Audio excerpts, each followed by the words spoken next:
was founded by Stasha Jordan in 2003 during a time when free formula was handed out to HIV positive women and they were discouraged from breastfeeding. She started the SABR as part of her Masters in Public Policy Design, when research showed that there was actually an increase in morbidity and mortality linked to the free formula that was being handed out. And she started this with the idea of decreasing the burden on the health system and also to promote, protect and strengthen breastfeeding.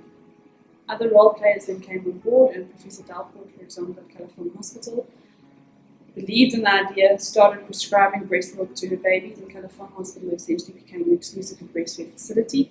Steve Biko then followed suit.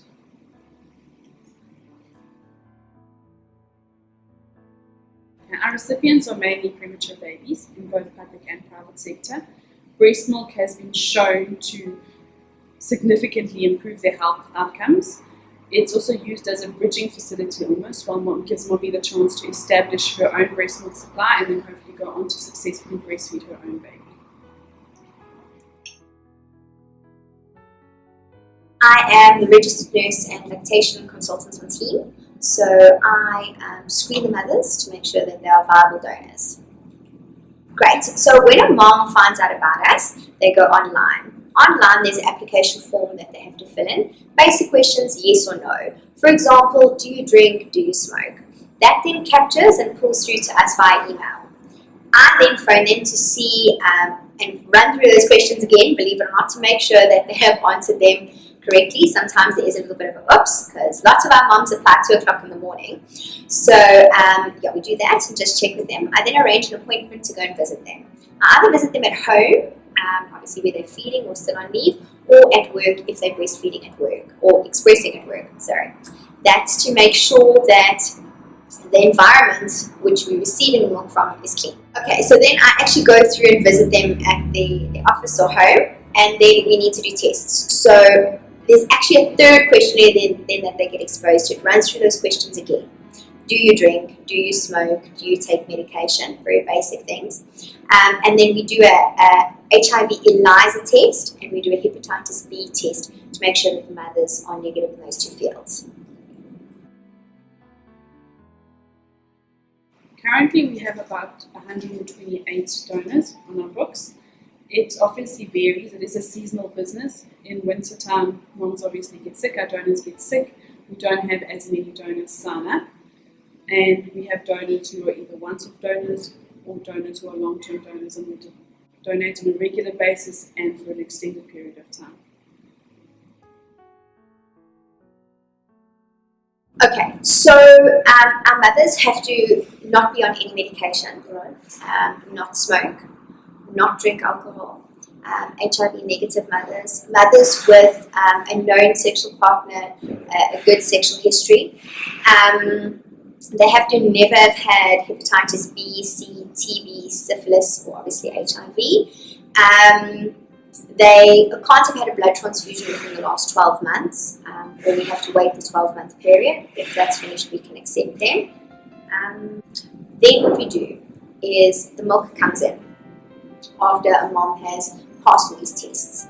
The mom would then donate the milk to us. We then take one sort of bottle of milk or a sachet, depending on what the mom donates in, and we test it. So we do a microbiology test. What that basically checks is the mom clear of infections, is the milk clear of any infections, nothing's passed through, and then if it passes, we will then use the mother's milk.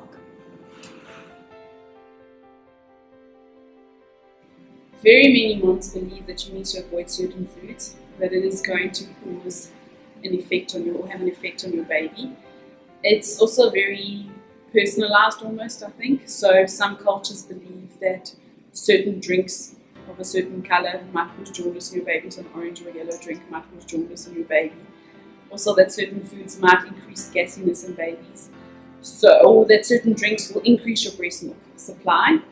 It, again, is personal and it's individualized. Some babies might actually have an effect from a mother's diet. So for example, if the baby is intolerant of dairy, mom will need to cut that out, but generally mom doesn't have to avoid any food or drink.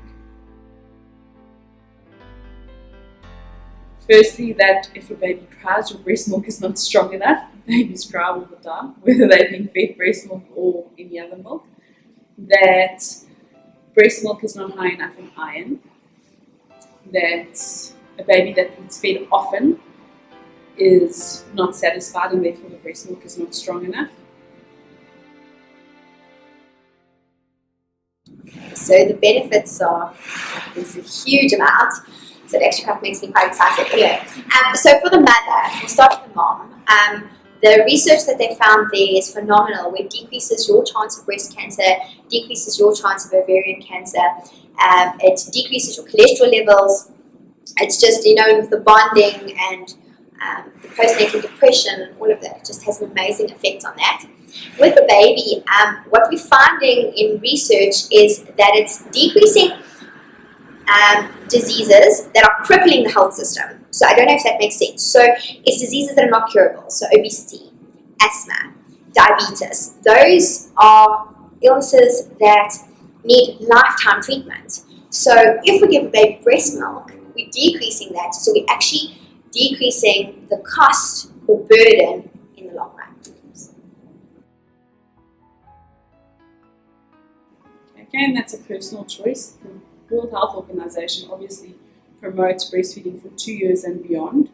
Most children are said to naturally wean at about 2.5 years. But, obviously any breastfeeding is better than none. And some women, while they aim for that, once they go back to work, it becomes really difficult to continue breastfeeding. So the most challenging part of my job is not having enough breast milk to give it to everybody. I believe that everybody should be on breast milk, every newborn. And unfortunately, with our low breastfeeding rate, we are limited to the amount of donors that we have.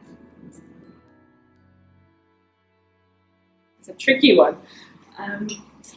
Obviously, women have the right to feed their babies, and babies have the right to be fed wherever they are, and I think that they should be supported in doing that. Trust yourself. Trust your body. We believe our body will perform any other function it needs to do. We don't doubt our bladder's ability, for example, so don't doubt your breast's ability to feed your baby.